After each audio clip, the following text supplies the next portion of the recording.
aka the Emperor of Female Bobby Talk, coming to you live on YouTube. Well, folks, it's Sunday. It's the first day of the week. We have, I believe, another week or so ago. I mean, time is flying. After this, it's gonna be for long, be a new year. So I have here a lovely young lady here who I follow her because her story is very interesting. It's something that can inspire people who goes through, especially as you know me. I'm a big man. I've been a big man for a long time, and dealing with obesity, it's tough. It's hard, and changing your lifestyle and do something different. It is a tough part of it. We have here the lovely Mrs. Drew Ben Zion. If I got the name right. Kind of. Zion Strength. Yeah, that's my business. Yeah, My and last name is Benzion. That's how it's pronounced. Benzion. Okay, Yeah, Benzion. All right. I should have asked you before then. So yeah, that was it's okay. because it sounded like we like the old church, the old Zion church down the road with the two. Because that's just, I'm from the South. There's like half a dozen Zion churches, and when I see that, that's how I spell it. But Miss Benzion, she is a competitor. She started competing around about 2021, and now she is immediately transferring to another division, and that is women's physique. As you know, it's a division that's been around for about at least a little over 10 years or so. I see it as more as a transition division for competitors. You have ladies who, some point, they start at bikini, some go to figure, some now are going sideways, kind of way doing wellness, and then some go to physique, and then eventually they go to bodybuilder. But it's all depending on the competitor, the person. Her story is very interesting, very passionate. It's just something that I think a lot of people who go through this, especially doing it, body sport for it, be it overweight now, so like couldn't really, share the experience and understand.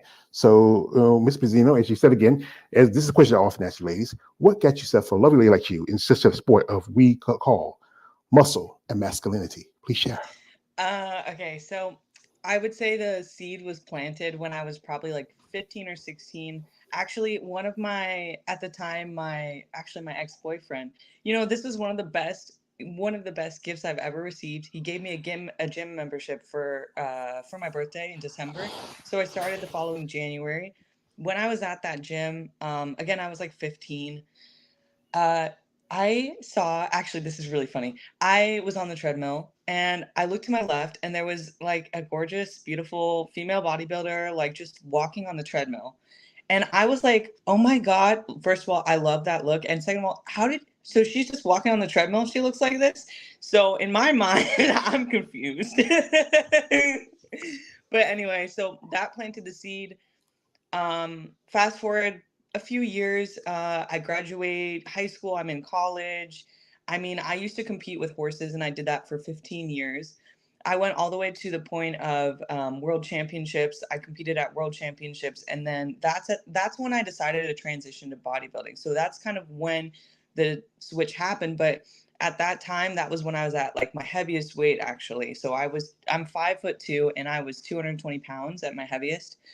So, to put that in perspective, I was about a size like 20. My waist size was probably around like 45, like here.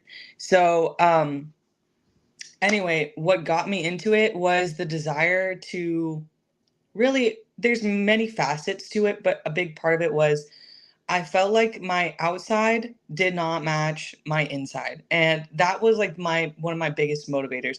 It was specifically the fact that I felt as if I wasn't expressing myself the way I wanted to by looking the way I did. And not to mention the negative effects it was having on my mental health. That was a huge factor as to why I even started the journey. But bodybuilding itself, I'm a pretty intense person. Most bodybuilders are. It kind of attracts a specific kind of person, and we know that, and that's not a bad thing, of course not. But yeah, so it it seemed to be a good fit, and of course, like that little seed, when I was 15, I kept looking at like I'm a little bit younger, so I have the internet. So I was able to like go and dig through all kinds of stuff, and I landed on bodybuilding because I was just like enamored, I guess, by the work and the fact that the work ethic showed physically. Because for me, not to get too deep right off the bat, but for me, what makes me feel good about myself is not necessary. Like, yes, it's great to look amazing, but the work that I've done, that is what makes me feel proud of myself and what makes me feel, some sense of like value and reason in my life. So I guess to answer your question, it was a bunch of stuff, and that's not all of it, but yeah. Well, that's a lot of information to take, and like I said, yeah, you start at horses, I think horse riding is a very popular sport. I mean, especially helps with, especially with the back and how you sit, it's like, what's your posture, you know. Like I said, I've been around horses, never rode one in my life. I've been around them, I've seen a few, but I've never been on one. But yeah, it's good that was something that you loved, did it for a long time, and it got you into your being into athlete. We have here my man KL the Wanderer. He's asked the question. He says, "Is she Latina? Hola." um, no, no. I am. I am You're a kind of human. what? You're a human. Let's just say that. Yes, I'm Yes. like Greek, Romanian, Turkish, all those. I'm a Jew. I see. Yeah, but yeah, but you're human. And here we have Yeah, here. This is from KL. He says she looks like the Fifth Element. Like you ever saw the movie? yeah. Yeah, like there's a lady I talk about. She's one of my favorite bodybuilders. Her name is Andrea Shaw, and Yes. I call her. She's like the girl from. But she's perfect. I Yeah, love her. yeah, I love her too. Yeah, I'm a big fan of hers. Also, we got here. This is from man Rolando G. And Rolando says, "Hello, Drew. How you are looking fantastic." He's Thank you. also, this is from Tony97. Hello there, Drew. Congrats on your extraordinary 4-year physique transformation. Do you plan on still bulking up? Yeah, that's the question. Is now you said you switched from wellness to physique. Why Mhm. why switch? Why do you think you feel like you want to go up? So, to answer your question, uh, eventually I want to be in women's bodybuilding. That's the end goal.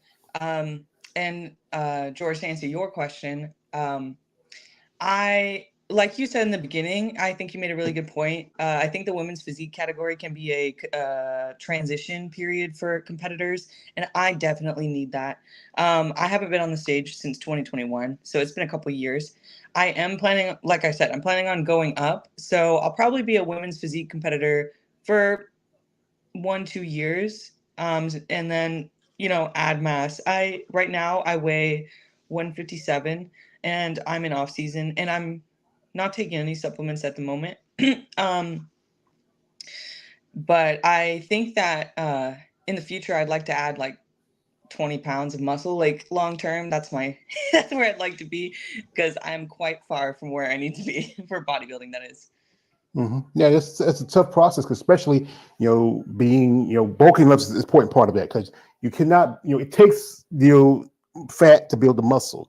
It takes the time. It's a process, and when you understand, like I said this before, when you understand the process, you can trust the process. You got to put in the work, the time. People are always thinking like this: bodybuilding is an easy sport. You just take some pills and lift some weights. No, you have to be consistent on your diet. You have to follow a plan. You have to work with. Sometimes you might have what's your best presentation, what's your best body part, critique from the judges. There's so much to this than just lifting weights and taking certain enhancers. We are here from KL. He says, yeah, I seen a female bodybuilder running on a treadmill one time, passed out I passed her by and stayed looking in the glass outside the gym for a minute. That's stalkerish, man. You gotta, yeah, that's a suckish thing. That's that. I look at women and like I said, look, I keep on. I don't want to spend too much time. Be like saying, hey, what are you looking for? Especially, I work out at Plant Fitness. I used to work out because I had a little setback, had some medical issues and set me back. And you know how that is. A lot of bodybuilders don't like it. They call it the Walmart, gym franchise. Not a fan of it because I worked out for a good way. I remember I was doing workouts at home, but then my doctor said, "You need to do a little more." So I had and work within my budget because it doesn't cost as much compared to other places, but it really helped out. I need to get back into it. Here we have this is from KL. He says this. I really like your look, Miss Drew. Yeah, he's a fan. Thank You know, we you. got these guys. Hey, like this. Hey, Drew. Hey, Drew. I'm telling you this. When I get a new girl to act like you ever saw that? You ever saw? You're too young to remember. You're too young to remember Chappelle's show. You know, No, I watch Chappelle show all the time. oh yeah, remember the episode with Charlie Murphy talked about the first time he met Prince, Yes. and they met Mickey Free, and he said, yo, Shalom got a new girl. She's fine as a motherfucker. When I get a new girl on here, these guys act like you're Nikki Free. Say, Joy got a new girl. She's fine as a motherfucker. They get excited. Like it's not. But Nikki Free was a dude. Everybody knows that, but you're a female. Here we have here. This is from Tony97. He says this. He says, I think that's a objective. You definitely have the genetics and the shape to be in women's bodybuilding. Glad you're taking this step by step. You'll be physique soon. And what's your weight now? She just says she's 157 right now, and she's 5'2". And the thing is, like, I think with shorter women, it's usually around about 5'3", 5'4" can really have a good display of muscle, because I think it's a lot harder when you're too short. Like, Michaela Aycock, she's 4'11". I interviewed a lady yesterday who's also 4'11". She's an IFB Pro Physique competitor. And it's just that if you when you're taller, it seems like the muscle it takes a lot longer for to grow. Because I got a lady who I'm friendly with, she's 5'9". She just competed at the Rise of Phoenix just about a couple weeks ago. And it's harder to get that muscles and get those assertions, because the fact is that the height can affect how your shape goes out. Right, of course. Mm-hmm. All right, here's this from my KL. How long it took you to obtain the knowledge of working out and dieting, Drew? So how long do you think it took you to figure it out, to, especially being that you're overweight, how long do you think it took you to get everything together and just really figure it all out? Okay, so if you're talking specifically about what was the timeline in terms of when I started versus like when I got on stage and all that, I'll put it really, really shortly. I was at my heaviest weight in 2019 at 220, or I'm sorry, 2018, like fall of 2018, heaviest weight. And then it took me until 2021 or late, so 2 years to really lose most of the body fat I had to lose. So I got down, my lowest weight right before I got on stage the first time was 138. So that's what, 90-ish, 82 pounds. So that pursuit, that took, I would say, about 2.5 years, because I did do some work before that before I hired a coach. Before I hired a coach, I had lost some weight on my own, and then we continued. So that's the time it took to lose that body fat. But when you're asking about, like, how long did it take to get it figured out? I don't think I have it figured out. I mean, No one does.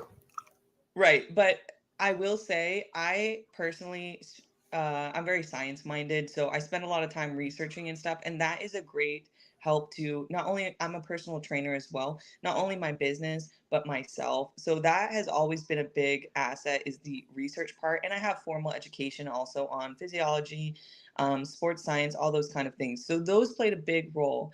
I think if you're asking to apply it to yourself, I think all it takes is for you to be committed and consistent about it, and everyone's different and every life situation's different, and so your timeline is definitely not going to look the same as me or anyone else, but that's my story.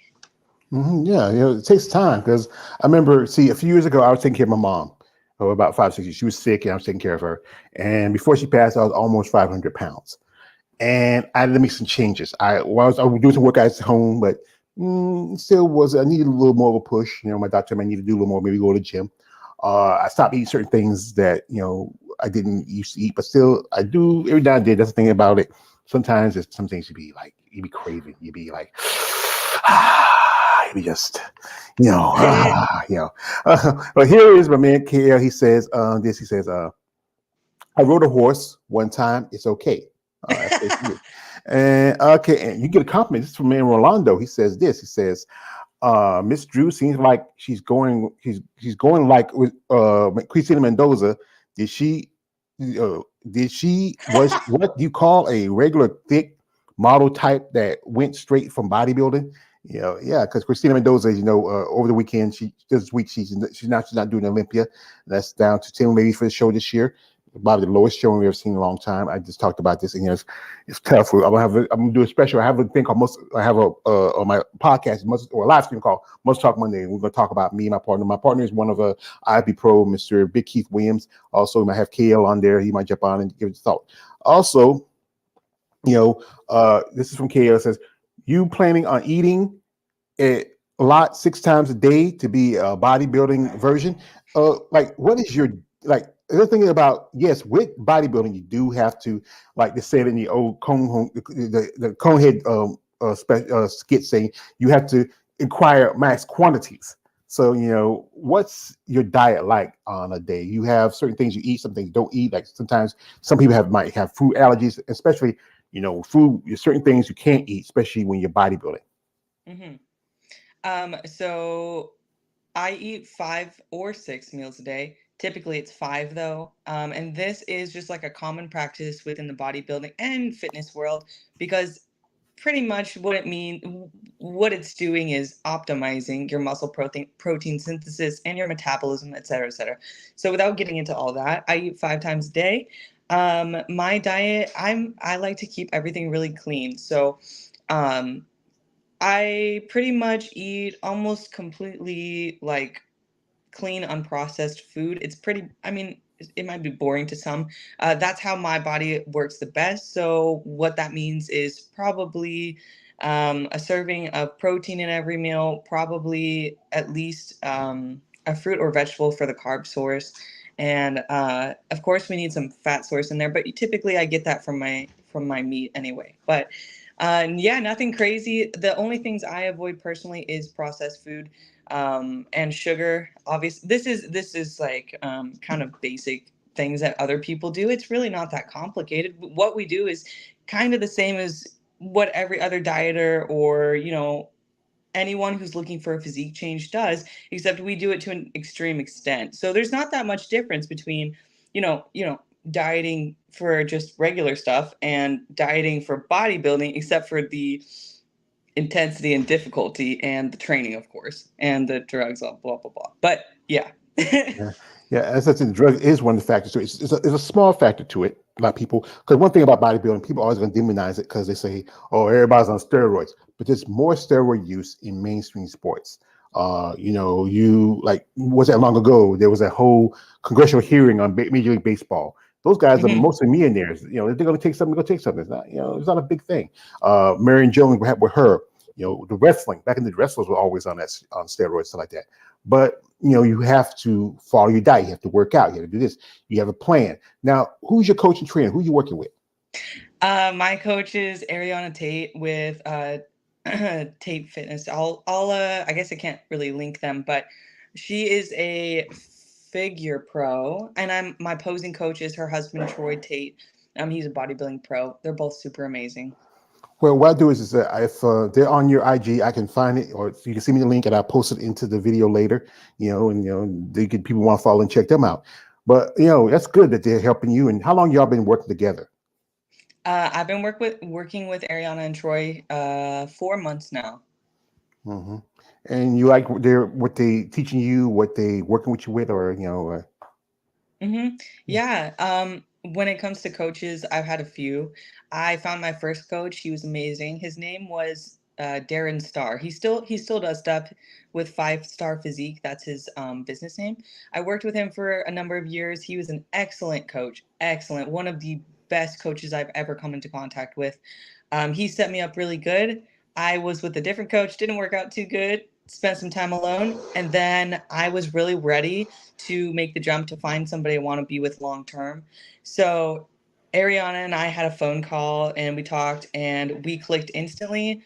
I'm really, really excited that she is my coach because I genuinely believe that she's going to be able to take me all the way, all the way to where I want to be. They're both really, really, really educated and really good people, like really good people in general, and they're great with their clients. I've never had anything bad happen, like no bad experiences. When stuff does come up, like we're not perfect when stuff does come up. Ariana has always helped me work through it in a productive way. So I really appreciate them as coaches and as people. They have stuck their neck out a lot for me. So yes, can't recommend them enough. I love them. Well, it's good because you know what? It's good to have a relationship with your coach because that's the person that you rely on. I know people talk about how people jump from coach to coach, but sometimes if it's not a feel with somebody, if it's not things not working out, there's been stories where coaches, especially for women, it's like one thing. Women, this is how I said this. I keep saying this. Men and women, we're both the same species. We're humans, but we're different animals.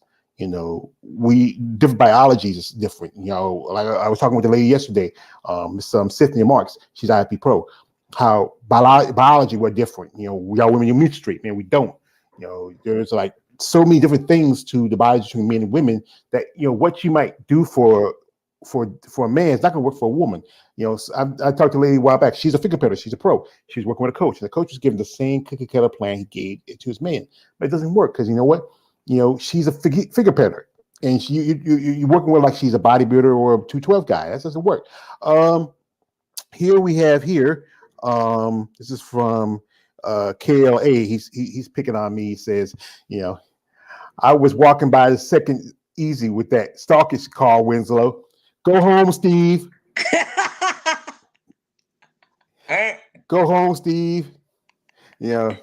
Also, yeah, he said this. He says, this is Ronaldo G. Says, Miss Drew, you are the most short. I assume you look like you might be close to 5'7". I wish. Yeah, because it'd be hard. But I think 5'5", 5'4" probably be better because if 5'7", it'd be a lot harder to put on the muscle you want. But it does help because you can put on a little more size. But it's hard to get in condition enough to look at that. But this is from him again. Yeah, he's an ass. But he says this. He says, would you eat tofu, Drew? George wouldn't. No, hell no. I keep telling this dumb man. He's from New York. He don't know shit about. I'm from the South. I'm from the South. Stuff is around here like this, but we eat meat, we eat pork, we eat like that. We do eat. I try to eat healthy. I try to eat clean myself. I might get I get the deli cut meat. I don't get the processed meat. I'll get whole wheat bread. I'll get something different, but I still like the good stuff. I mean, the good stuff be calling you, man. Sometimes it just be what doesn't kill you make you stranger. Can you be my Harley Quinn, Drew? Didn't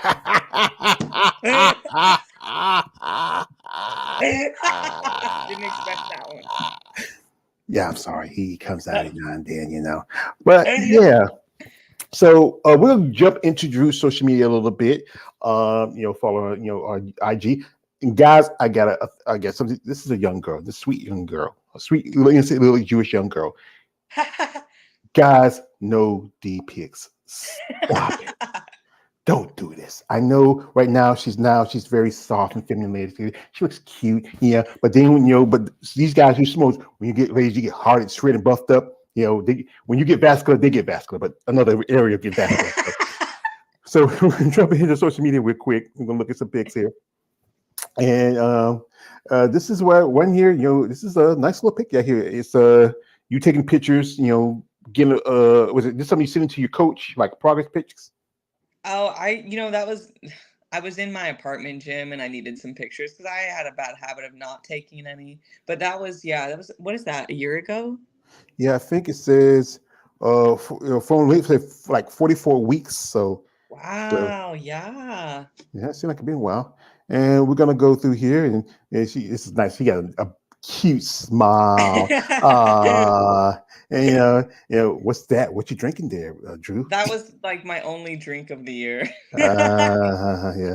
And this is your family. Who's that?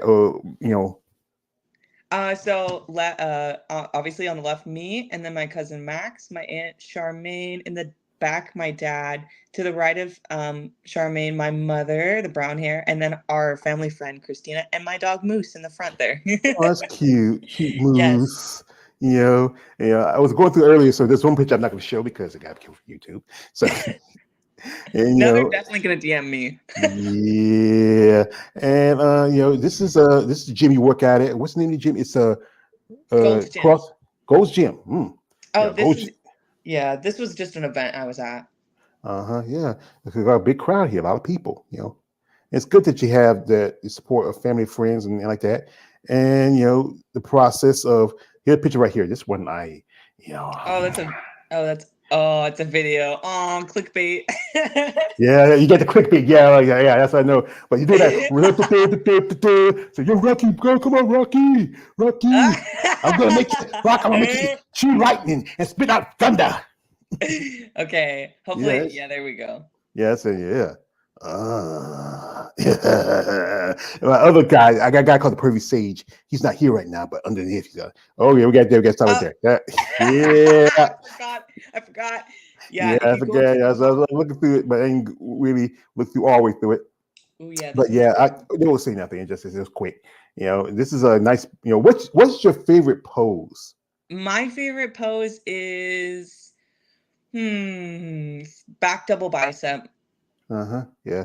You get good detail of the back and the shoulders and the glutes.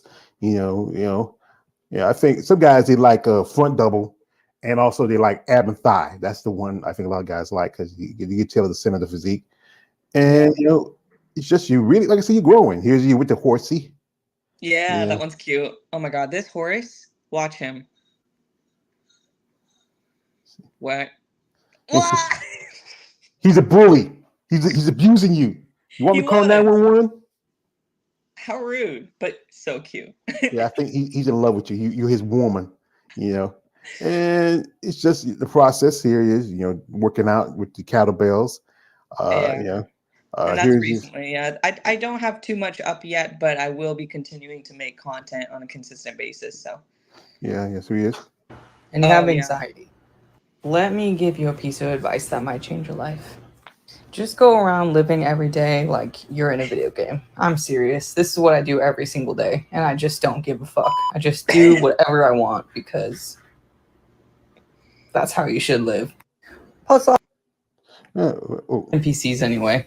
oh yeah, that's So yeah. The NPC thing that's kind of new. I thought it was like NPC meaning the National Physiques Oh, Committee, but I meant playable characters. yeah, I'm still like I said, sweetheart. I'm old enough to be your father. I just sometimes still catch it on, you know. But you really start to grow and develop here. Some of your pictures, you look a little bit more, you know. It remind me of a lady who I met a while back. Her name is Miss Beefy. She's probably about your height. A little thicker. But there's your Zion Strength. Hmm. That's your brand. And Yeah, this is. yeah, because it's good that you have your. One thing is the fitness world when you get yourself a niche in it, there's a lot of success to it. Here's the early pictures of you when you were a little bit Yes. heavier. You know, Oh, I'm and talking. But if you scroll down, you can find those pictures. yeah, because I posted them on my IG, and this one right here. Yeah, I'm bigger. I'm much bigger now, in fact. Yeah. See, like I said, I'm a black man from the South. We love booty. We can't help ourselves. But yeah, it's you really, like I said, you're really growing and developing. What like your last competition we competed back in Wellness? What did it tell you? What was the critique you got from the judges, the feedback? So on my last two competitions, again, I was in wellness, and their feedback mainly was just to work on my presentation because my posing is what needed help. I was nervous, of course, and it was my first round. So, but they didn't really say too much as far as like my physique is concerned, but I think that's also having to do with the fact that they were both like natural shows, so they were a little smaller. Hmm. Yeah. And do you prefer natural, or you feel like? Because I think they're trying to make natural a little bit more popular in the IFBB and NPC level. I think there's going to be a show Mhm. coming up in Virginia, which is going to be a national show. It's also Olympic qualification because there's other organizations like OCB, which is also natural. I think also there's a interview lady where I've actually competes in the Physical Culture Association. I think they're also a little bit on the natural side.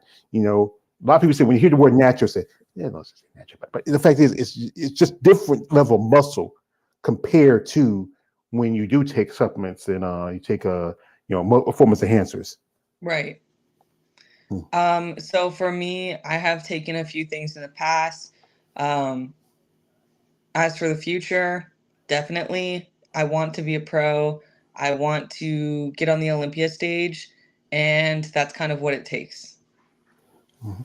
Yeah, you got to do what you got to do. I mean, you want to start with the big dogs and stand shoulder to shoulder with, some of the top level competitors. You have to, put in the work and put in the time. This is from my man Rolando G. I think he really likes you. He says, "I like fact, Drew. You keep your curves with your fantastic muscle physique.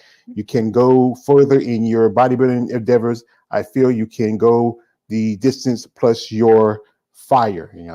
Also, this is from KL. He says this. He says, so they are always picking on bodybuilding for taking steroids, while the other sports, they don't care. But I remember Marion Jones lost her medals because of the competing in the Olympics. Well, the Olympics has always been like that.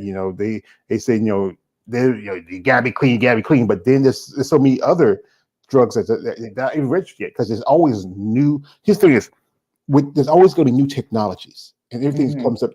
Like I do content on MMA, and MMA fighters use steroids. One of fighters I know of is Nick Diaz. Nick Diaz. Nick said this: everybody uses steroids. Steroids is everything, from your breath inhalers, from birth control. It's different levels. I mean, a while back, I was really cool with this lady, and I was like, I had some issues, and I was taking a steroid just because it was, I had a little pain. You get to my age, sweetheart, you get old, And I was telling her, I said, I'm taking a steroid. Saying, what kind of steroid you take? I told her what kind of steroid was. I can't use that. It's just gonna blow me up.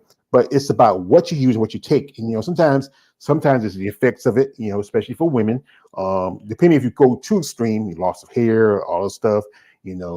Just the deeper the voice. One day you sound like Beatty Boop, the next thing you sound like Vin Diesel. It's 500 fights. But as you grow and learn and do your path in sport of bodybuilding, what do you feel like you have learned from it, from your understanding? I think the biggest takeaway for me is, okay, the biggest takeaway would be, it's hard to answer it like without saying a lot, but That's fine. You can say as much as you can. This is the interview. I would say the grit and the self-discipline, that has, I think it's overplayed how much people talk about it versus the actual effects of what happens when you practice self-discipline on a consistent basis for a long period of time. What happens for me when problems in my life come up, because of the hard work and the time I spent building up my toughness, my mental toughness, my mental grittiness inside in the gym, that has carried over into all realms of fitness. And that's something that I feel almost like speechless at how much it has helped my life. It makes a big difference. So I would say the thing that I've learned the most from bodybuilding is to keep going, to keep going, to keep going at life, to keep going all the time. Like the old fashioned that Rocky Balboa movie said, like, you gotta keep, no matter how hard you get hit, you gotta take the hits and keep moving forward. And that's the thing is you have to, like, a lot of these bodybuilders, I send a little stuff, and just that stuff that you get in the confidence. Sometimes bodybuilding can take you into a dark place, especially your mind, because you're affecting both your mind and your body.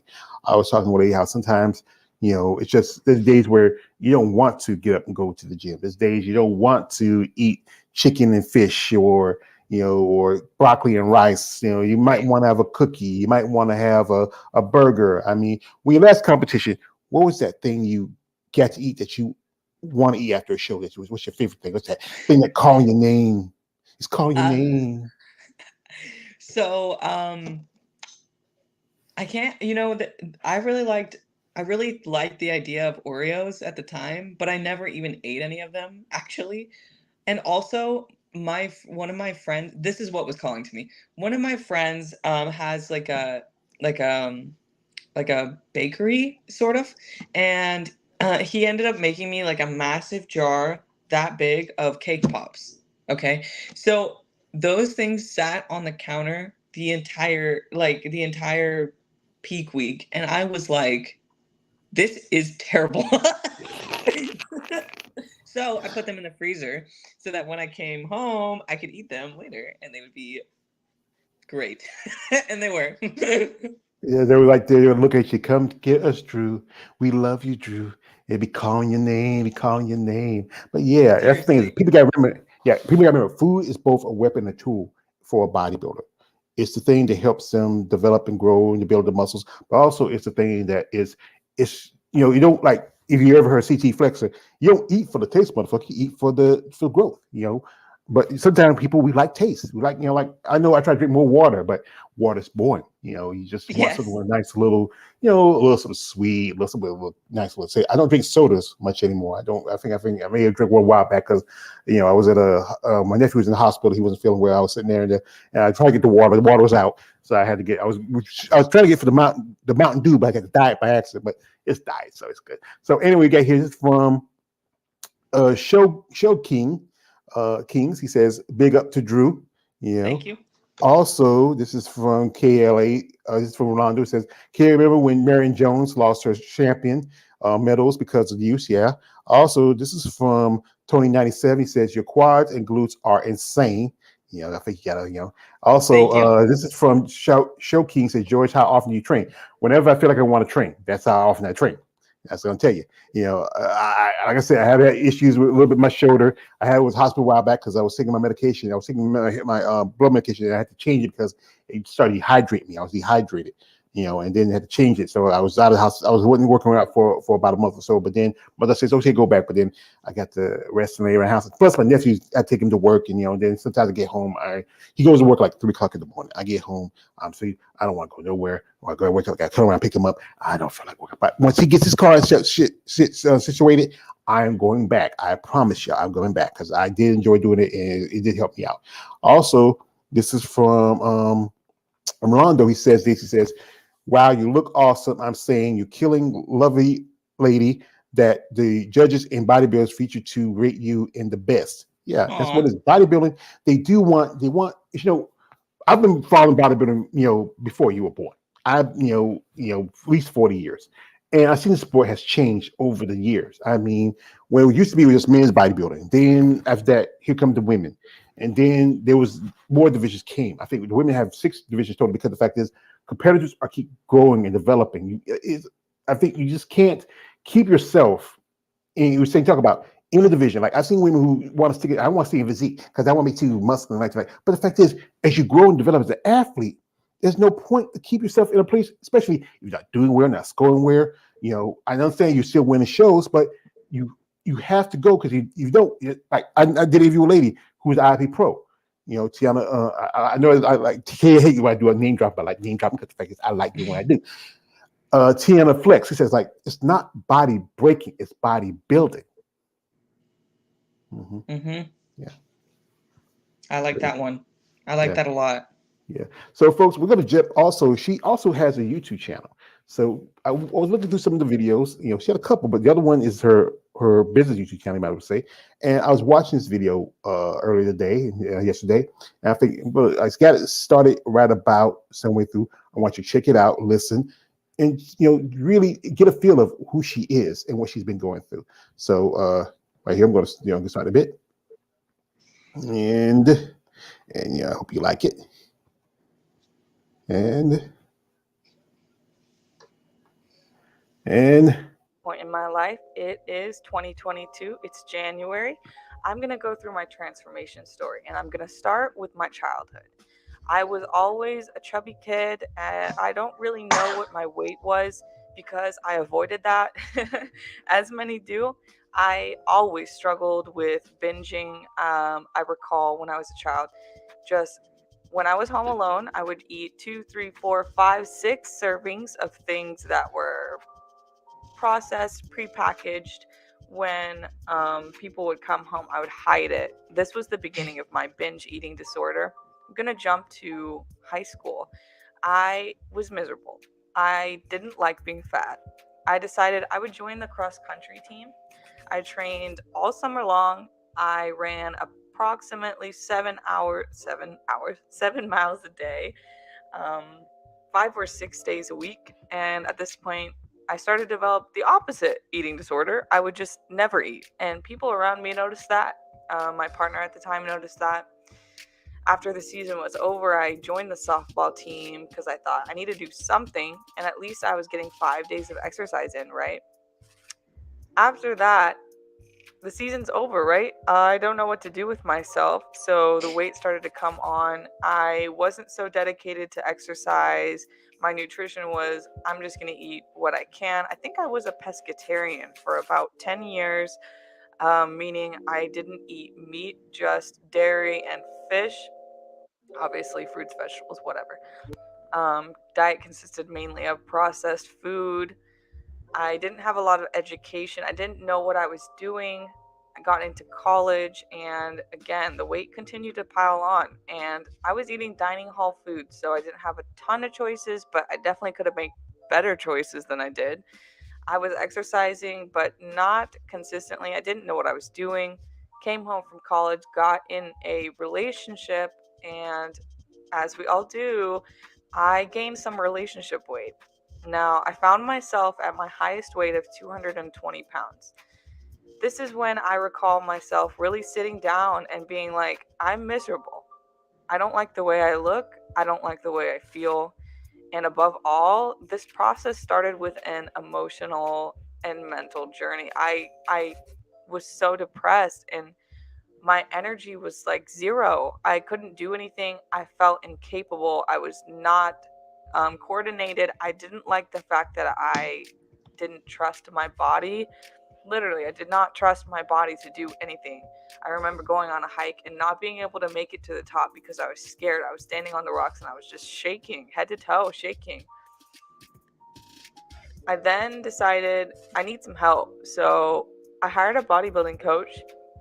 I had aspirations to get on stage, but I knew I had a long, long road ahead. At this point, I had lost about 20 to 30 pounds already, kind of on my own, just trying to get things in check a little bit, just making better choices with my diet. It was purely just diet, to be honest. And over time, the weight slowly became lower and lower because I was dedicated to my nutrition.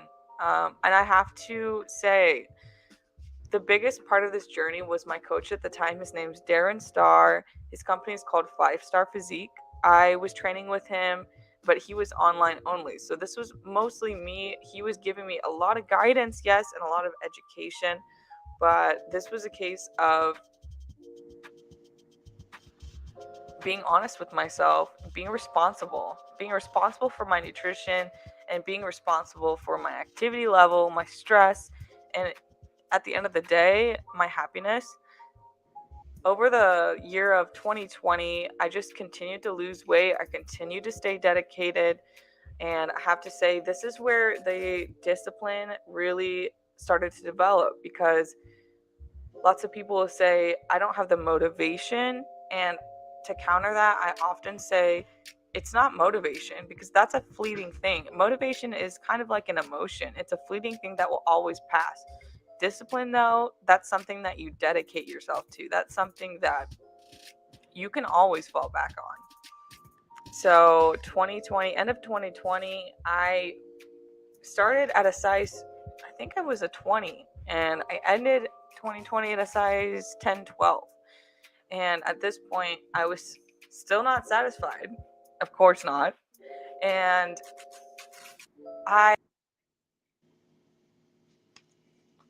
Well, folks, that is just inspiration. I don't want to take up too much of your time. It is, I saw how your emotions and you're going through. I mean, and discipline is important, especially as for a bodybuilder. I mean, most people are everyone. This is how, especially young people, because you're a young person, young point here, that they want everything hot and ready and fast right now. But nothing is like that. I mean, it took me almost 2 years, nearly, I would say almost 3 years, to drop down to 398 from 488.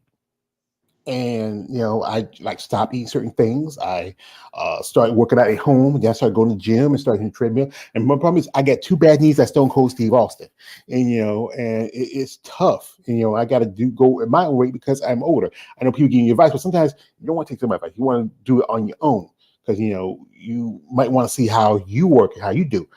We got here. This is from you know this is from Kia. This is from Rolando G says, I think you are ready for the Miss Olympia. Your development is phenomenal. He does a lot of shoot the shit. So let's say she's still a novice. She's still growing and developing. To hit that level, you have to, and like I said, you have the advantage of youth. There's women who are in the sport, started in the sport. Like I did a lady, Miss Cynthia Marks. She got into bodybuilding when she was 55 years old. She's 61 now. You look at her, you wouldn't think she's 61. You think she's probably in her early 50s. You have that advantage of youth. You can stay as long as you feel like you stay. You can step back and take a break. I mean, or just say, you know what, I'm done. But then you can always come back. You can talk. Yeah. So let me think here. First of all, apparently I have my own personal fan. It's Rolando.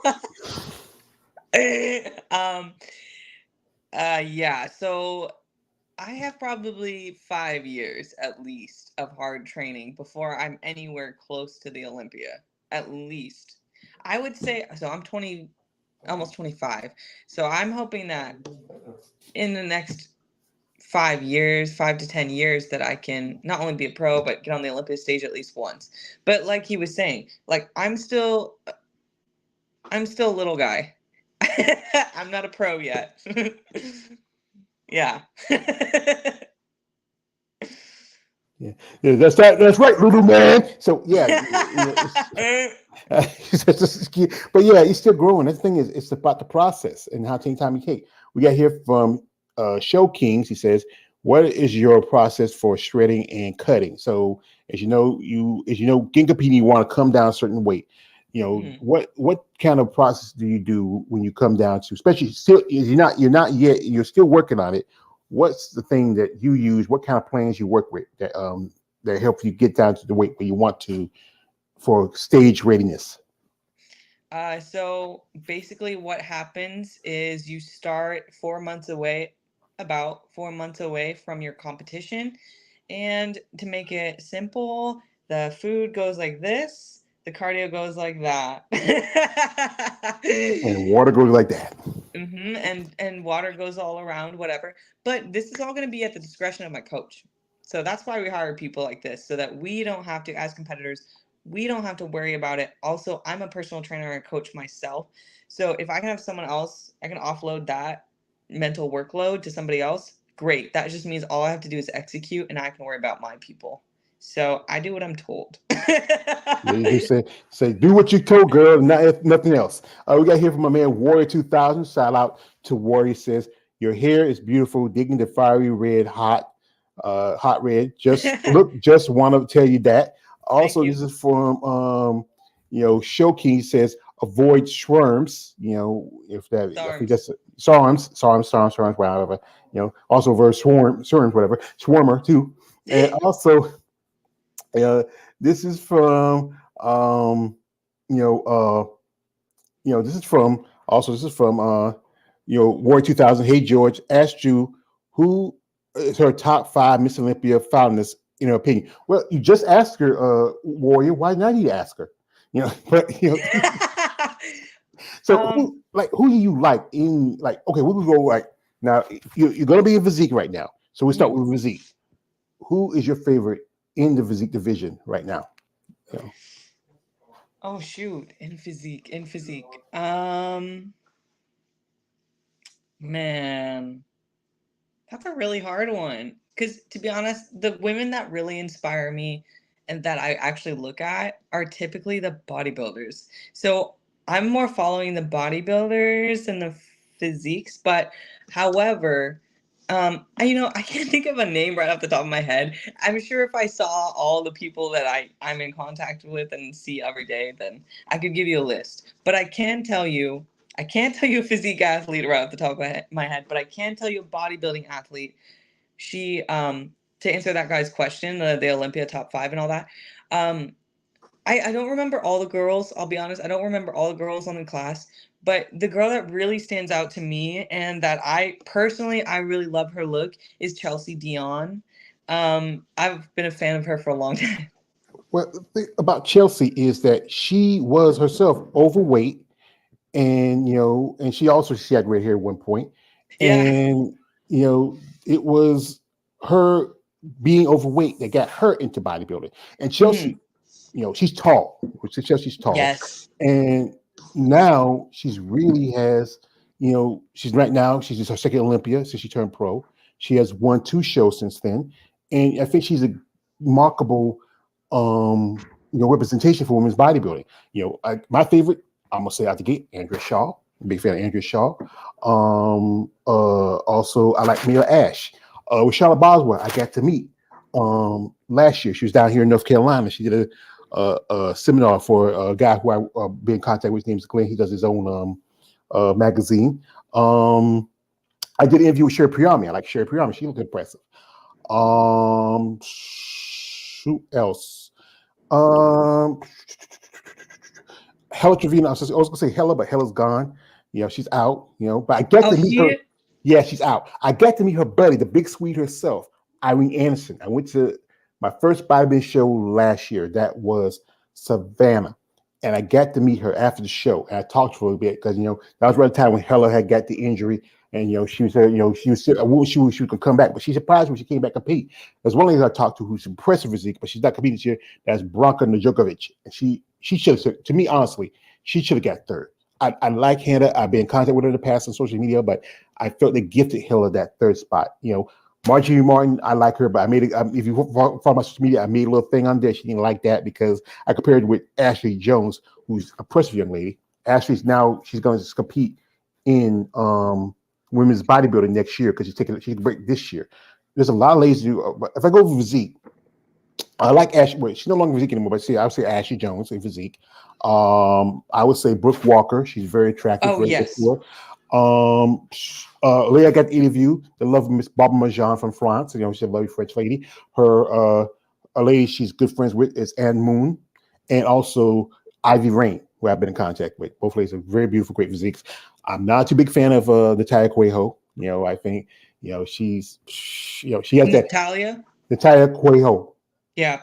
Yeah, she's the current Miss Physique champion.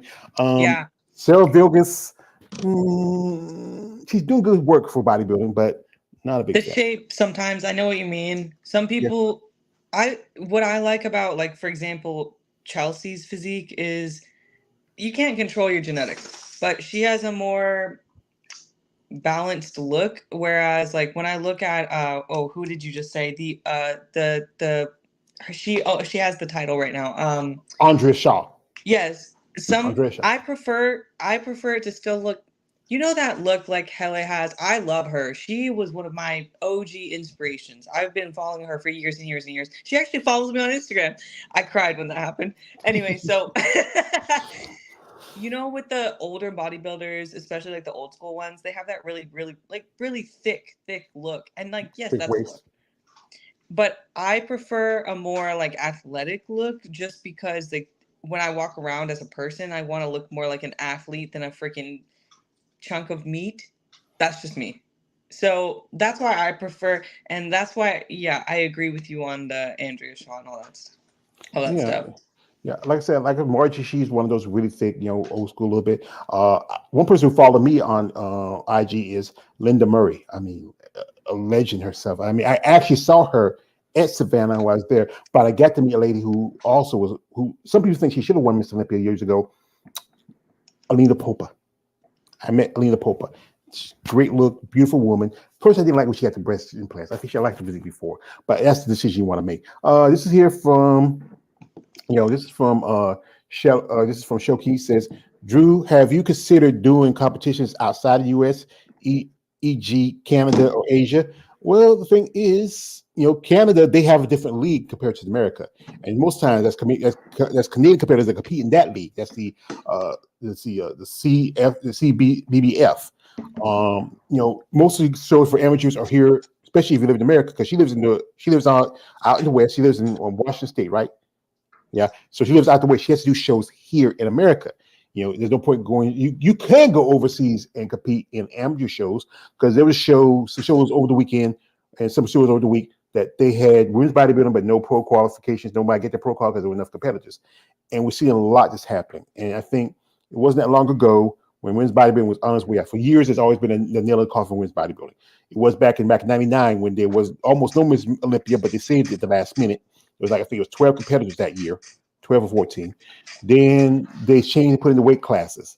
And then after 2014, they dropped it. But one guy came along, and this is a guy, every time when I say his name, I have to do this. Jake, yo, Jake, yo, Jake. I want that money. I want that gun. I'm talking about Jake Wood. And I know Jake, hey, well, you got your pocket, Jake, you can pay for my rent for the next year. But but women's bodybuilding, it's always, it's just bringing physique. It's supposed to be the new divisions is to take out women's bodybuilding, but now that division is starting to, it's like this the line between physique when only thing that separates them is the two poses. That's the thing. The ladies, but I've seen physique competitors. I did an interview with a lady who told me that she's a trainer and a coach. She's also a posing coach. She likes the fact that the physique competitors are doing the front and rear lat poses. You ain't supposed to do that pose. That what separates women's bodybuilding from women's physique. Right.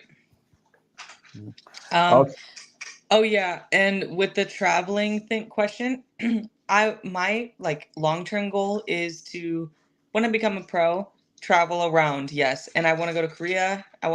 Korea is on my list to compete at just because like the Korean women are fucking insane.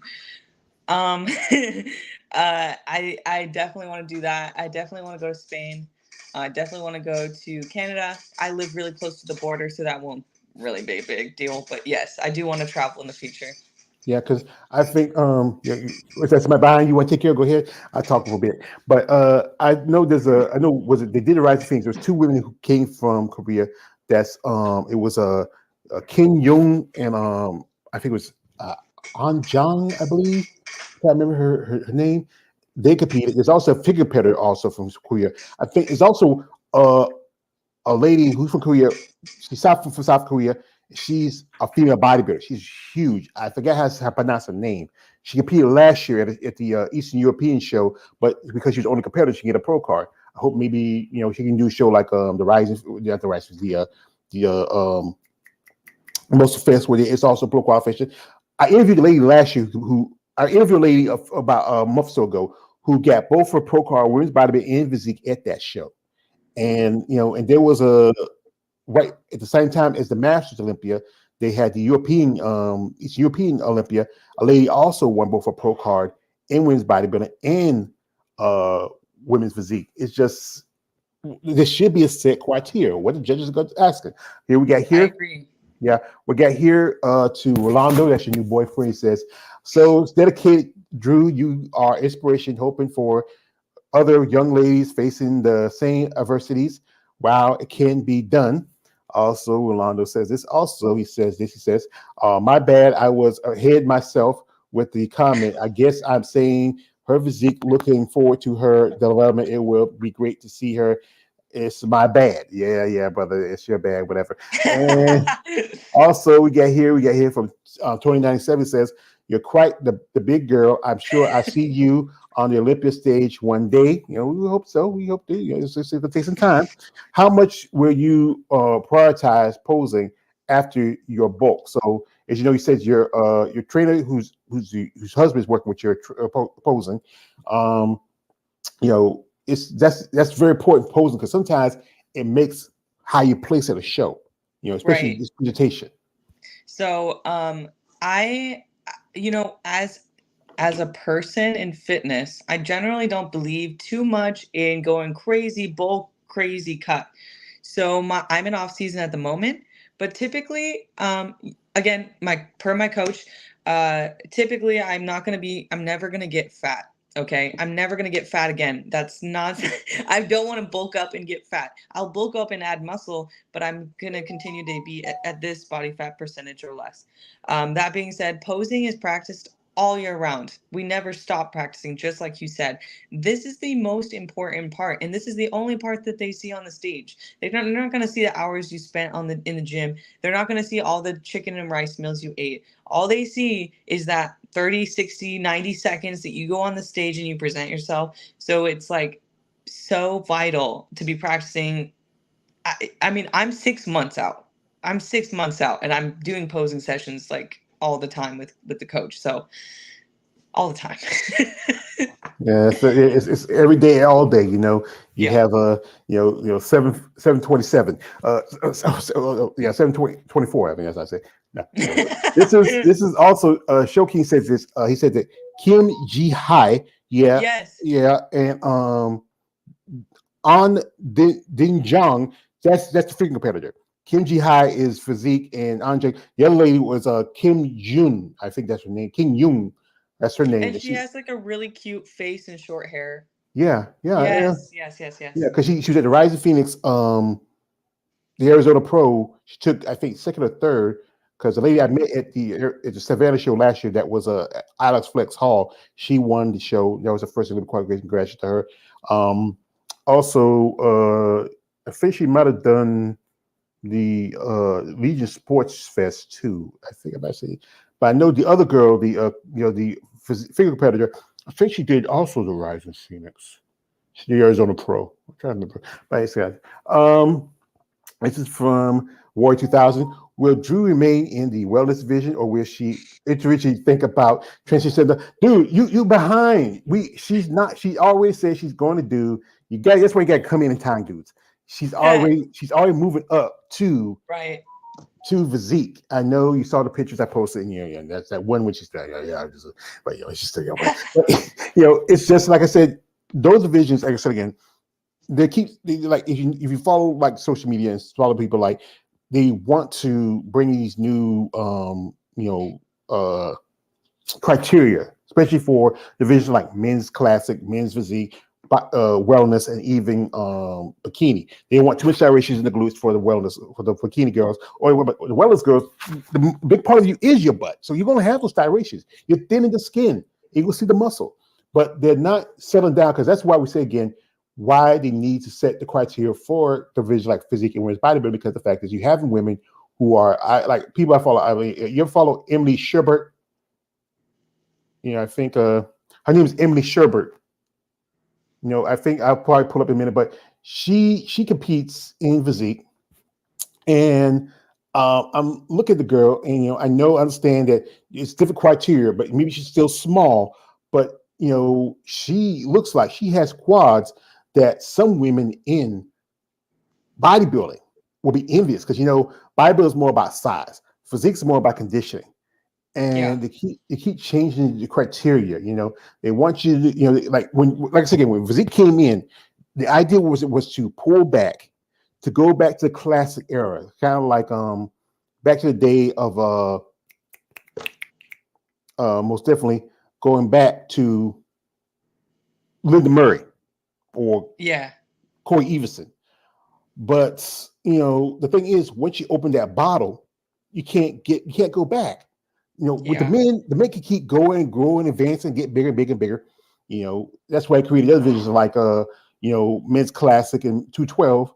But the women are told that hey, you can't get much bigger, get any better. So I'm gonna pull this picture of Emily. I just got it up right now. And if you look at it, you would say, okay, just by looking at the legs, you might thinking, is she really physique, or she's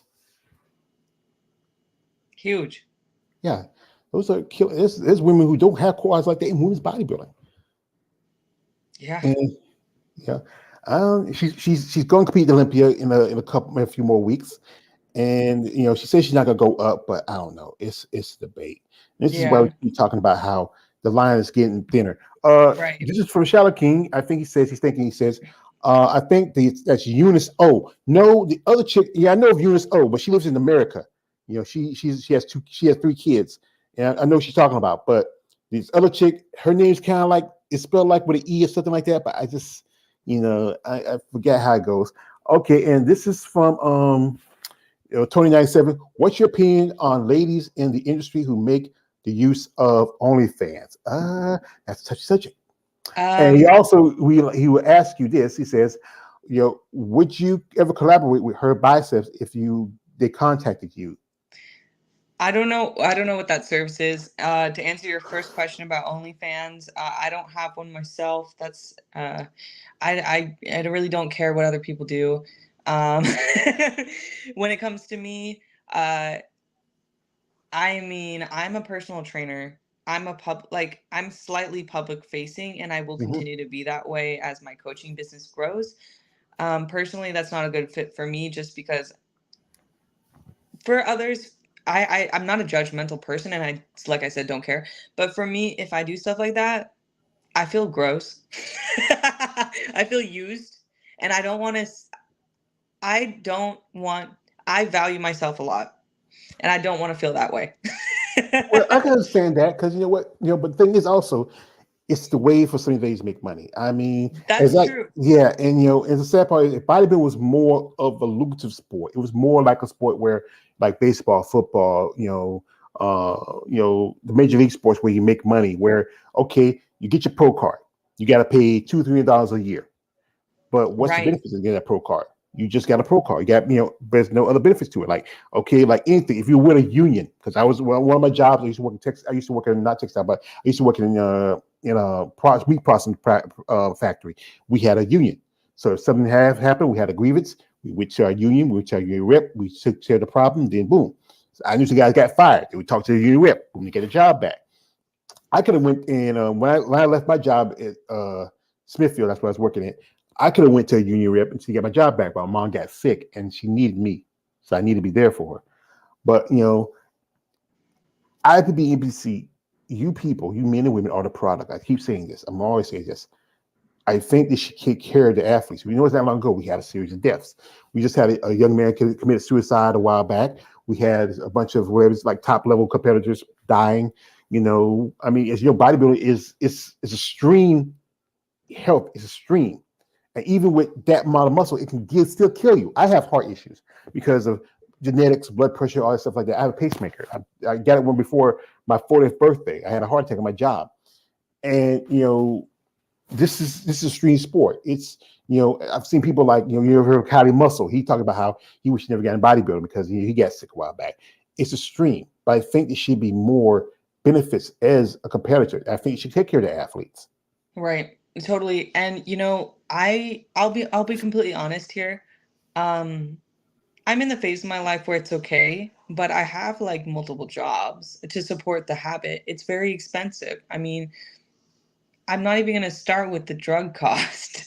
The rest of it in itself, the coach, the food, that's expensive. So, yeah, I have multiple things going on, and I agree. But the other thing is, as a female, I know going into a female sport what it is. And I know that the money is generated from the men. And I understand that for the most part.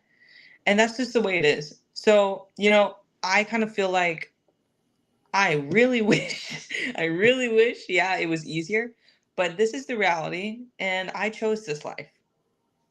Yeah, because as we know, this is, if you know anything about the pimping game, the men are the bottom bitches. They're the ones who bring in the dollars. You have divisions like, I think the most outside of men's bodybuilding is bikini because it's a standard. Truthfully, to me, bikini was brought in because it didn't grow from like if you look at the other divisions, you look at women's bodybuilding. I was talking with a lady who just got a pro card last year. She's been competing for nearly 30 years. She explained how fitness could spawn off for women's bodybuilding because of women who were too small and didn't want to get any bigger. Then for the women who didn't want to do all the jump around chicken sweat, they create figure. And then for those women said like I didn't, really want to get any bigger and be shredded, they bring in, because technically it was brought in. It didn't spawn off from the other divisions did, it was brought in. That was Right. bikini. And for those women who they were too small for like a division like figure or physique, Yeah. and they were too big, like especially didn't have the parameters, like they had thicker in the waist, bigger thighs, wellness came for Right. those women. Those women, like I got a friend of mine, he explained like this: those Afro genetics. That's why Right. it's so popular. You have those like being Armenian, Greek, you have those genetics, and you Yeah, can probably. definitely. I know you want to go physique, but you have those strong genetics, and but it's just what works for you, what you feel comfortable with. That's you want to go up the next level. That's good, but you always think like this. If it doesn't work, you can always come back, and then Right. come along the way. We got here. This is from my man Tony says like this. Sherbert has no thigh gap, something that Drew will reach soon. I have like a little baby gap, but then my adductors touch. So there's like a gap and then my adducters and then yeah. Yeah, that's always something I want to know about the abductors thing, because I those stuff I'm like ever since I do this, I learn little things, and when I do these interviews, I talk to people. Explain to me the adductors. Wait, what did you say? Can you explain to me the abductors? Adductors. Yeah. So abduct means go away. Adduct means go together. So the muscle that abducts your leg is the outer glute, and the muscle that adducts your leg is the inner thigh. There's like a little chunk without giving you like a visual, like a chart. It's basically you can see it from the front and the back depending on how you're posed. If you turn your legs out more, it's going to show more of the adductor in the middle. It's right there in the middle of the leg. It's like right at the top, and it looks really good. You can see it from the front and the back. And again, its job is just to bring the legs together. And since I have a big long history of horse riding, my legs were already really strong, particularly the adductors. So yeah. Thank you. I learned some every time I do this. I learn something every little day. I don't ask nobody this, and I don't know why he asked this. This is from KL. Okay. Like, Does she did she flex yet? No. Okay, there you go. There you go. feel better? Yeah. Are you better? Yeah. Okay. Now he got his tissue out in his laundry, his your lotion. So I pick on the guys, but but sometimes I don't. I know sometimes they get tired of flexing. That's why I don't all ask. But every now and then, especially KL, he's a pain in the ass. I have to admit that. But yeah, I think there is, all this stuff. Really, the terminologies I'm still learning, I'm still understanding.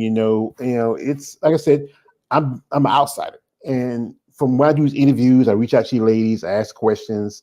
I get to learn something every other day. I mean, I get a little more knowledge that really helps in the long way, especially when I do interviews. When I get into like, it helps when in the future when I talk to somebody, I say, "Hey, what do you know about this?" I said, "Oh, I learned this from a friend of mine. She told me this. She told me that." I mean, helps you out. This is from my man Tony again. Says, "I hope you will focus on your glutes and thighs. The bulk season would love to see them grow bigger than ever. He's really into your glutes and thighs." Tony, man, are you the one? Are you the guy I have to warn her about? I'm like this. I'm imagine this is my child, man. Come on. Calm down, man.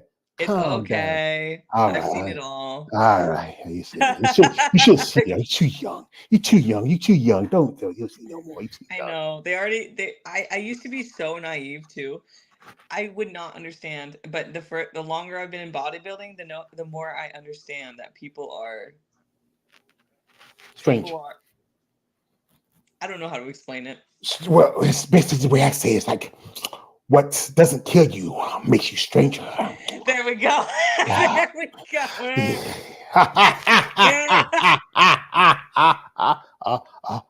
And also,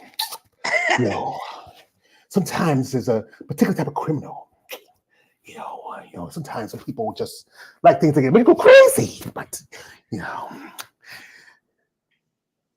that was pretty good. I'm sorry. That was pretty good. I pressed on that. I'm a big Chris Nolan Batman fan. I love that. I've seen all the movies at the theaters. People talk shit about Christian Bale. I love him as Batman. He took the Joker, he ran with it. I quote a lot of stuff from the movies. The favorites ones are Batman Begins had the best quotes.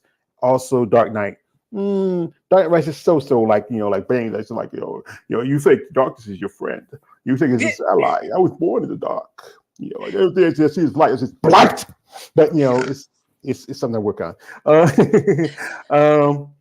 This is from K. Ellie says, "Do you still ride horses, do you still ride horses, or because Um, so like I said, I sold my horse after I came home from World Championships. I retired him. It was his time to retire. Mhm. He now lives with his like forever home nearby me, like a couple hours away, so I go and visit him every year. So I personally don't have a horse anymore, but my mom still shows, she still competes, and I actually train my mom as well. We train 5 times a week. So I see her at the gym, and then sometimes she'll want me to come out to the shows. If I have time, I'll attend, and typically when I'm there, she'll tell me get on the horse. And I'm always like, no mom, it's your turn, like we already did this like my whole childhood, like it's your turn. But she's always like, no no no, get on. Just because like i I think it makes her feel good to see it still, you know. Yeah, that's the thing about especially mothers. And this is what like I love my mom. I'm always say I'm my mama's boy. And are you an only child, or is there any more siblings? I have a younger brother. Younger brother there. So see, just how you break it down. You're the firstborn. You're your father's favorite. You're the firstborn. But and men love their daughters. Your brother is your mother's last child. That's her baby. And a boy's best friend is his mother. And when you started in this process, what were they thinking? What did your father say? Say, hey, Dad, I'm gonna be a bodybuilder. My relationship with my family has been really rough. But when I introduced the idea to my family, um, you know, I would say my dad, I think he was just like, okay. And this is kind of sad. When I had my first competition, um, my parents both came, of course, but after I got off the stage, I was just happy to be there. I didn't even care, what the placing was. I'm not that type of competitor anyway. I'm usually just happy to be there. I was so proud of myself, that I had just gotten on stage, and it had been a rough time up until that point. And I remember my mom was excited, and she was like, "Oh yeah, that's awesome. Like you did so good." Like she's like hyping me up. And then my dad was just like, cool. That was cool. We're hungry, so we're gonna leave." I was like, "What the I was really upset. My dad and I currently we don't really talk. He's really overweight, and I've tried my best, but I think they don't really have a. My mom is very supportive, but my dad, I think he feels resentment towards me because I made a big change and I've been successful, and he hasn't, and also there's Well, other stuff, but here's the thing is, I never had children of my own, but I did help raise my nieces and nephews. As any man, you should be proud when your children progress past you. If you have an issue with that, then you have the problem, not him. If you were my child and you would be a welcome child in my home, I would say, sweetheart, I'm proud of you. Do what you want to do. I may not like it, I may not love it, but it's something that you want to do. I can't live your life for you. You got to live for yourself. This is what I would say to you if you were my child. And I want you to succeed. If he doesn't want to change, there's nothing you can do about that. People, especially us men and women, we get to a point in our life. How is your father? he's 60. He's at the point in life where he has no interest in doing anything but just live like that's it. I'm just 10 years younger than him, just about 10 years younger. I'm changing my life because I made a decision. But he's at the point in life where he's just stuck and he's not going to change. Nothing. But just remember, he's still your father. He still loves you. But he's just Yeah. going through his own thing, and it's not much. But if you dare and he loves you, sometimes it's always going to be. There should be no rivalry between a man and his children, but it's just not right. But it's just how it is sometimes. But thank you for sharing that. My heart goes out to you. I wish I could give you a big hug, but I give you a puppy hug, and I might get, oh my God, you smell so good. But you know, but Well, here you go. yeah, it Yeah. is a little bit sad. Thank you. But again, I have the support of not just my gym family, but my mom is, like I said, really, really supportive. And she even made it so let's really quick side note. My mom was kind of in the same spot as my dad, like just complacent, needed to do some work, didn't want to. Eventually she came around. We've been training consistently since January, and she's lost 30 pounds. And she told me, I know, right? And she told me, she's like, "What do you think about what if I compete?" I was like, Wow. "Yeah." Yeah, that'd be great. Your mom be like, your little brother like, oh no, I don't see her. And your man, his friend say, yeah, man. What's your brother's name? Brett. Brett. Yeah, man. Look, your mom and your sister. Oh yeah, man. Say like, hey man, it's my mom, my sister. He be like, like, oh, it's because of you. It's because of you. Well, Yeah, I really hope that she does want to do it and that I can like prep her for the show because that yeah. and I'll make a video about that, about us like prepping together. That'd be great because that's good that y'all two coming from. She's she found your passion. And she wants to follow your lead, and that's good. When even you can teach your parents. When you teach, when you teach an old dog new tricks, that's good. We got here. This is from Kaylee. Says, nice flex. You look like Wonder Woman. Da, da, da, da. Also, hey, actually, one of my gym friends called me Wonder Woman before, and then he 3D printed me a Wonder Woman. So that's thank you. cute. That's cute. That's a good friend. Also, this is for Tony. I'm an angel. I promise, sweet and innocent. Like, oh no, he sounds. You know what he sounds like? You ever watch the Boondocks? No. Well, it used to be come on Cartoon Network. I used to love a show. It's based on a comic strip, And there was an episode where this guy called himself the Booty Warrior, and what he did was this. I'll send you a clip of it. So he said to the guy, says, "I like you, and I want you. We can do the easy way or the hard way. The choice is yours. The choice is yours." Yeah, I have seen that. I have seen that. Yeah, that's what Tony actually. He act like the booty warrior. You say booty is when your guns is more important than water. No, a man's butt. No. Hey, I'm like this. It may not be the '80s, but I still like the ladies. One of my jobs, sweetheart. I used to work I had quite a few jobs coming up. I used to work when I was 16. I was working at a gas station. Before that, I used to work like our family was like we were sharecroppers. That's when you work on somebody's land and you live on their land and you work in the fields. Then my first real job was 16. I used to gas station. Did that for like 15 years till the store closed down. Then I worked for about 10 years in textiles. Then I had another side job where I worked in a gentleman's club, or if you're in the hood, it's the booty club. I had quite a few jobs coming up. And I worked around women for a long time. And I learned stuff from women. When I listen and talk, that's why I tell them KL. Sometimes you learn some women, when they feel comfortable with a man and tell them something, you can't take advantage of it. And also, it can't be weird. So we don't like guys being weird. So, this is Show King laughing. He said, dudes be thirsty. I tell you again, because we like this is an old saying. I used to remember when I first back then before your time when you used to do before you had Wi-Fi, you had dial-up. So sometimes we used to have to let the house, everybody sleep in the house. And I used dial-up. I'm not that young. Okay, I just sorry, sweetheart. Sorry.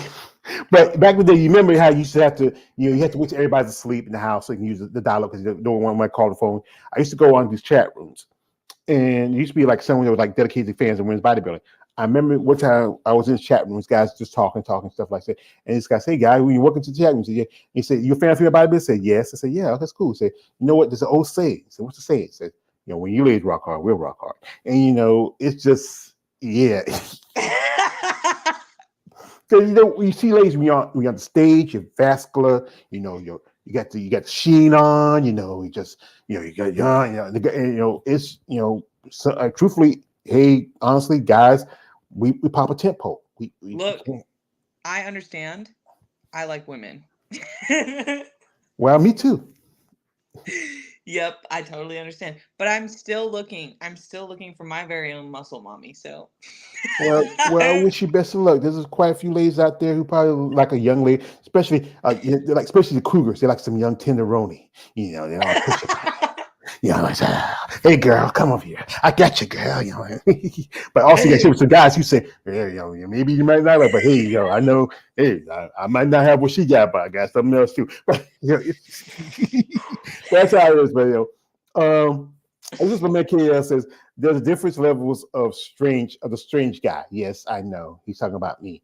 He says he's okay with the Joker. So and also this is from it says, He says Bane was a G. Yeah, I give the Bane. Bane. He was about the truth, but he had to. What he did. Also, this is from KL again. Says maybe Bane might work, George, but you are into the Joker. Yes, I just love the Joker. He completes me. He just, just a he's like chaos and anarchy. And also believes that if you're good at something, never do it for free. That's true. Oh yeah, this is the guy he's talking about, the booty warrior. He says Fleece Johnson. That's based on a real guy. His name was Fleece Johnson. He was on an episode of MSNBC Lockup. It was like about he actually got out of prison some years ago. He's out now, so But this is from my KL says, just try to be compassionate to your father. It's tough. Yeah.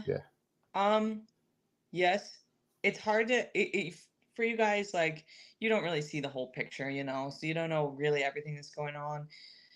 It's a lot, but at this moment in time, really what my priority is taking care of me and taking care of course, my mom, my clients, my people, and if he ever comes around, he does, but it's not weighing on my mind. Yeah, so just move on. If he like any parent, he needs to straight fly right. That's on him. But we're not going to spend more time on him. We'll focus on you, sweetheart. It's about you. This is from Show King. He says this. He says, "I like you and I want you." And he was talking about Chris Hansen in jail. He can call you Chris Handsome. Because that was Chris, like that was a guy who used to catch by Predator. Remember that show? And that was how it started out, with the guy coming in the thing. He's supposed to be catching a predator, but he called Chris Hansen Chris Handsome. I ain't coming for the little boys or some cookies. I come for man's butt. But I'm telling you, he said like this is from say Booty Warrior is funny, but I'm straight guy. You made me crack up, George. Yeah, but hey, you're the one who's acting like the Booty Warrior. You don't have to be man's butt. Me personally, I prefer women's butt. That's a different story here. This is from Show Kings, and Felice Johnson is out of jail now. Yeah, no, out of prison. How they let a serial male rapist out of jail?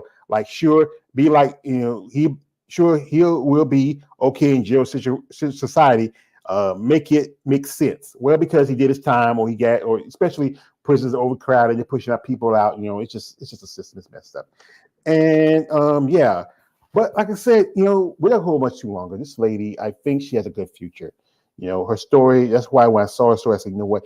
This is about my channel. My channel is about providing voice for you ladies out there. Because you know what? If you go, because you're on YouTube probably just as much, not as I am. If you go look at most of the channels are dedicated mostly to men, and every now and then they might talk about women, but mostly it's like a bikini or wellness, because they're the divisions, they're the TNA divisions. You were part of the A division at one point. They're the divisions that are more, I think some people say, are more easily attainable. It's hard because you figure it's a lot of sacrifice they make as a woman. You have to, you can't, like I said, one thing, you change your body, change aspects of it. You sometimes your menstruation cycle is out of whack. Then you have to go below, because one thing they say, a woman should never go below 10% of her BMI. And some women have gone below that. You risk your health, especially if you take a certain stuff, but especially overdo it. Like, certain ladies that I follow, this one lady, you wouldn't think, if you see her, I'm gonna pull her up. She is IIP Pro. She's from Russia with Love. She's not the one that KL's thinking of, because I know he's thinking of. But I used to contact her. I used to talk with her on social media, and she's impressive. But there's some aspects of her that might this is something that when people say might scare you about getting into women's bodybuilding if you make this decision. And I'm gonna bring it up real quick. You really want to be in this sport, do you? You understand this? Okay. Oh yes. Yeah. That is Anastasia Kobaleva. Mm-hmm. Mm-hmm. She is a bit of pro for she's just maybe a couple years older than you. I think she's going to be 28 this year, 2 or 3 years older. She's been competing for a good while. She's from Russia. And I used to talk to her on my OIG before I got hacked, and she is a phenomenon, I mean, it's just Wow. Yes. Yeah, that's the one level. But there's also the more like Andrea Shaw's, the Mira Ash, the Chelsea Dion's. Those are women who are a little bit more, I would say, more fan favorite. People, this is what people will see when they see women's bodybuilding. That's the idea thing. But it's about how far you're going to go. You know, if you're going to go to that level, that's your choice. But understand that it's a sacrifice you're going to make. You know, she's like yourself. She likes girls too. She has a wife, so maybe she might be your new boo. So she's just from the states. But it's just there's a lot of work to the sport. It's not it's not easy. You spending money, time. Your suits can come from anything from $600 to about $2,000. You're eating, you're traveling. It's a hobby sport. It's you have several jobs. You're feeding a habit. You might as well be doing crack if you're talking about what you're talking about it. But you love what you do, and if you have a passion for something, you should commit to it and enjoy it. Exactly. And I already had like a background of competitive history. And also, I think I have a pretty big advantage because I've been in front of judges my whole life. So it's not new. And also the sacrificing for your hobby is not new to me either. So I was set up really good. I had a really good advantage actually because I already had a good mindset about the whole competing thing, how much time it would take, how much money it would cost, like what's all involved. Because it's the same as horse showing. We would spend like $2,000 on one weekend at least. $2,000 to $10,000 on a weekend. I mean, that's how much it would cost. So, and that's for two competitors, but still, yeah.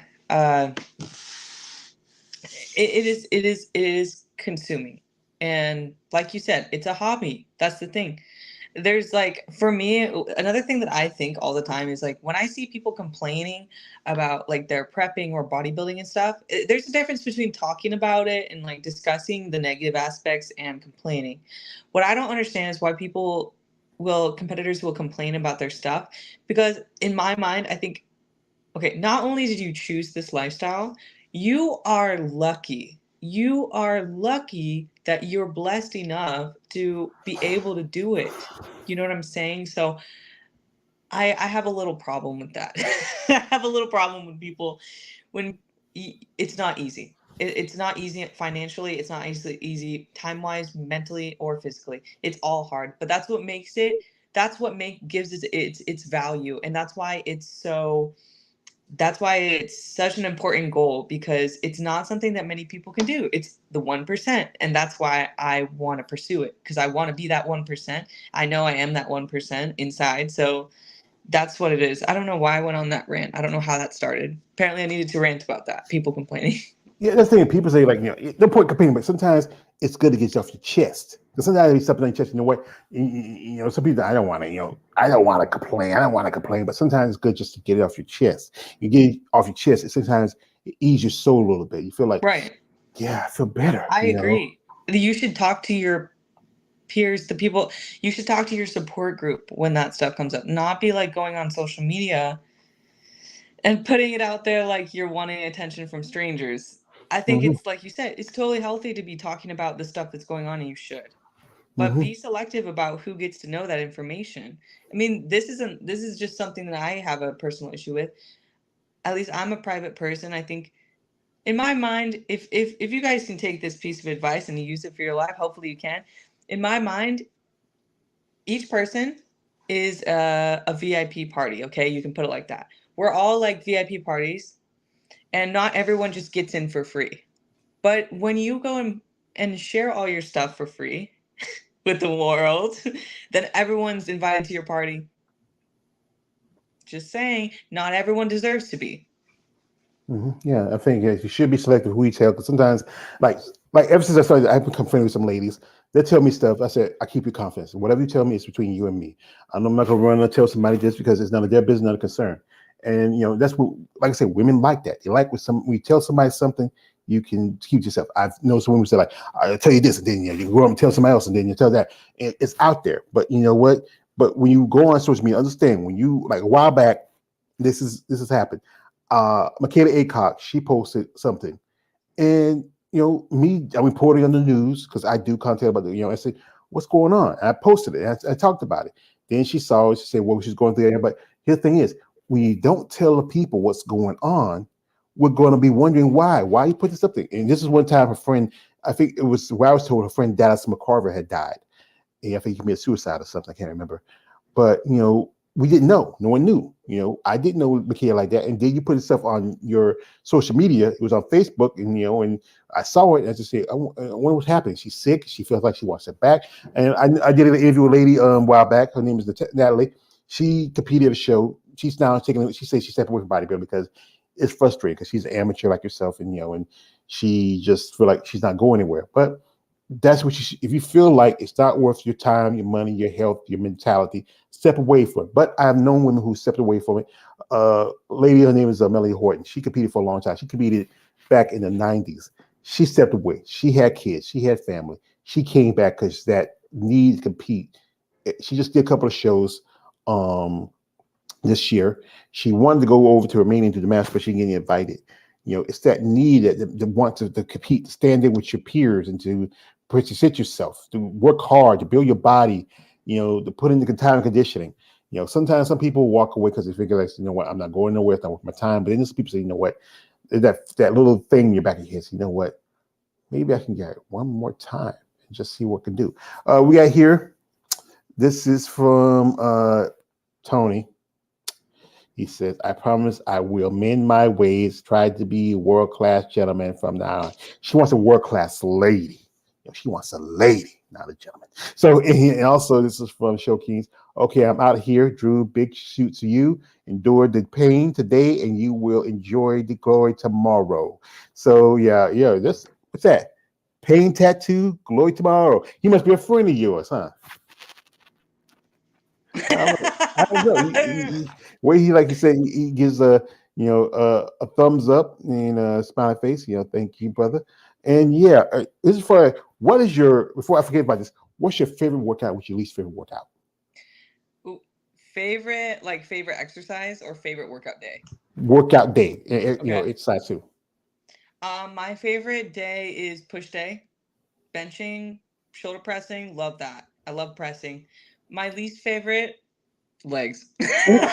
Who doesn't like legs? But here's the funny thing. I interviewed 2 ladies, IFB pro level women. They say they love leg day. They're crazy.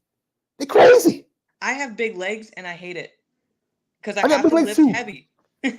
I used to, when I was high school, I used to love to bench. I was benching by the time I was 16. I was already benching about almost 400. I was squatting 550. Incline was my worst because I didn't like incline that much. That was like almost 300. And I was 16 there. I remember one guy told me, said, George, man, you strong. I said, he asked me, said, George, what? I said, what? I said, George, what is it? You ever had said, son? I said, no, I didn't have any. I said, well, so you cock strong. That's what you is. That's what that's the code you call cock strong. You ain't have it. Once you had some, then you lose your strength. You'd be like when being David and somebody cut your hair, But yeah. I like I said, sometimes leg day you walking out there like what about my legs, Eddie Murphy? Like Rick James get beat like by Charlie Murphy and Rick James and by Eddie Murphy. That's why I hate it. Well, I hate it because the legs are always my heaviest. Like that's why I don't like it, because it's freaking heavy. I love it and I hate it. It's a love-hate relationship, huh? Yeah, it's like you love me. Say like a prince song. I hate you. I love you. I can't stand you. Same. I hate you. That's exactly like that. Yeah, that's one of my favorite singers. People, I like Michael Jackson. I love Michael, but Prince he was just more talented. He had range.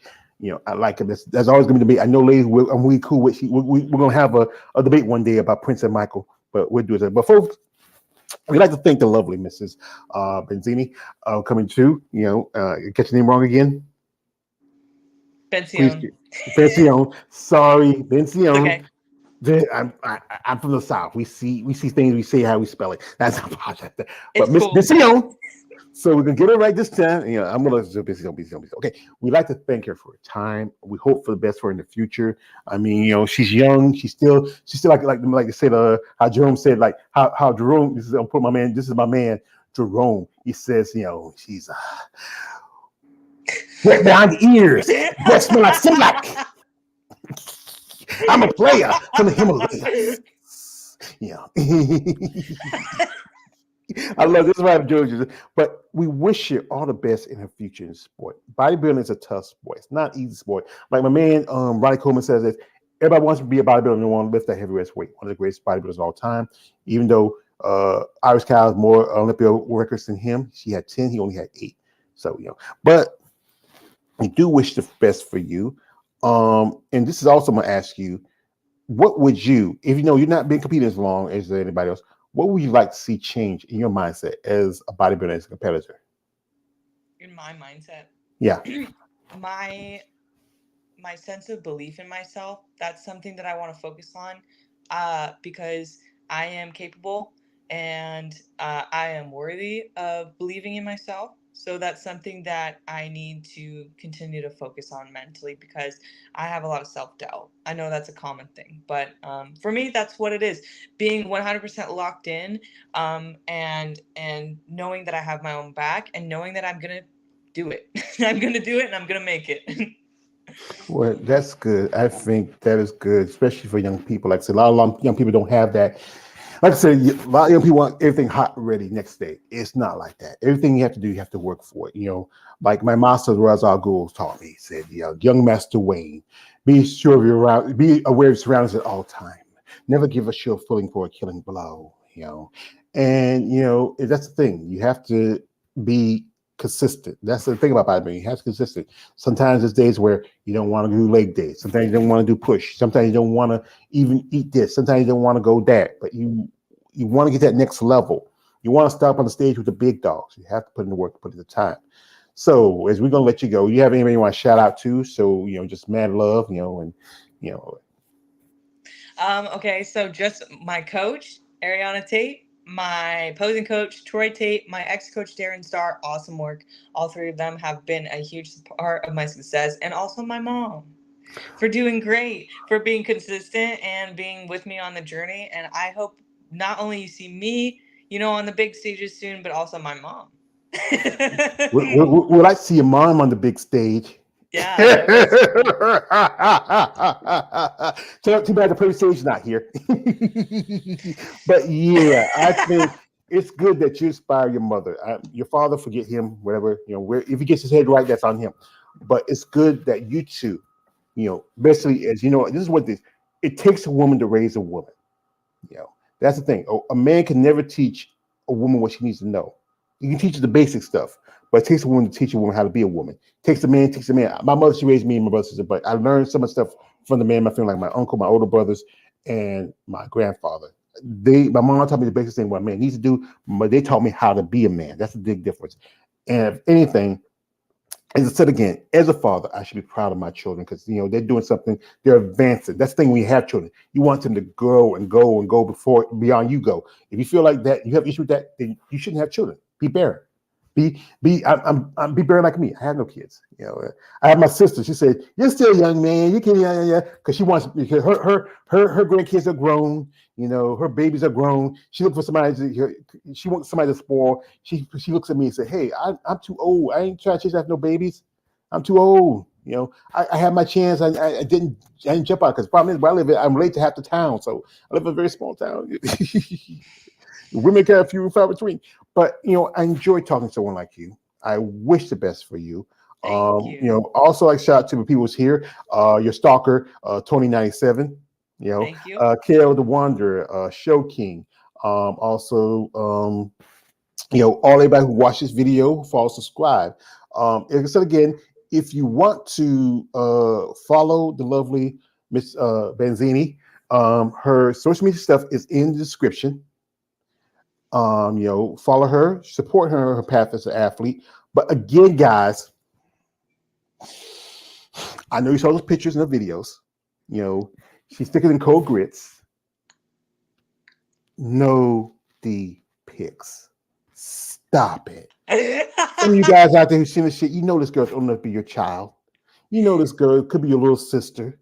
Because the fact is, yes, we don't like to excite you, but have some self-control. We're not animals. We're human beings. What separates from animals and humans because we have common sense and we have self-control. But some people can't do it. It's better you get more with a silk glove instead of iron fist. I know what you want to do with that iron fist. So, so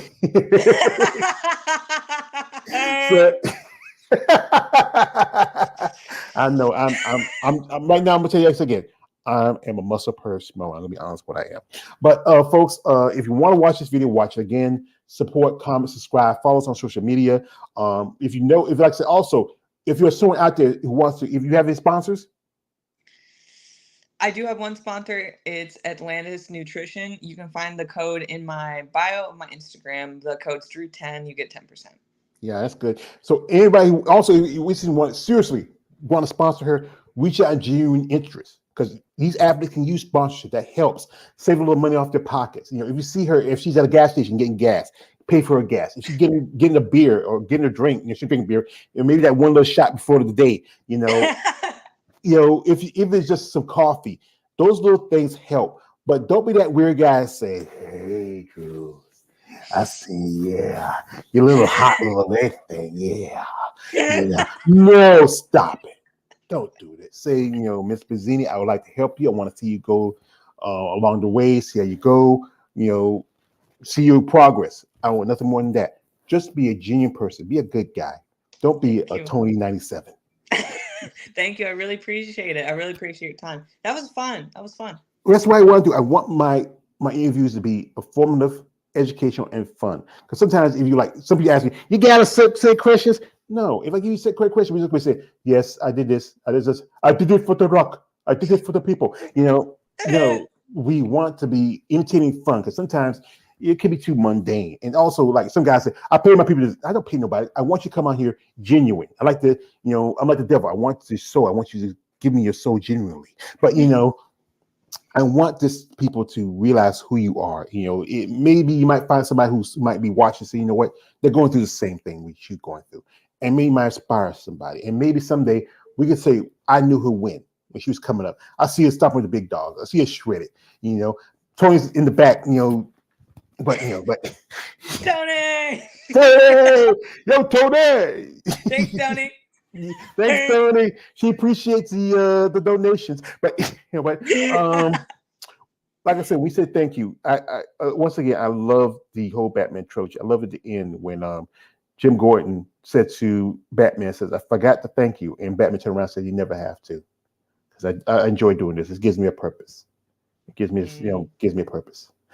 So anyway, folks, so you know, I'm like my friend told me, I said I'm doing Cuban goodbyes. It takes so long, but you know, but we wish her all the best. Let's again follow her social media, check her out, support her. You know, this is a young lady. I think she has a good future, and she use all the support that she can, because it's a tough sport. This stuff can break you, it can bend you. But like Rocky said, it's not matter how much you can hit; it's how much you can take the hit and keep moving forward.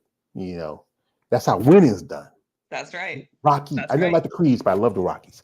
But anyway, folks, this is my man. This is your man, always yours page, aka the Emperor of Female Button Talk. Like, don't like, subscribe. I am out. Have a good rest of your evening, and see you in the next week.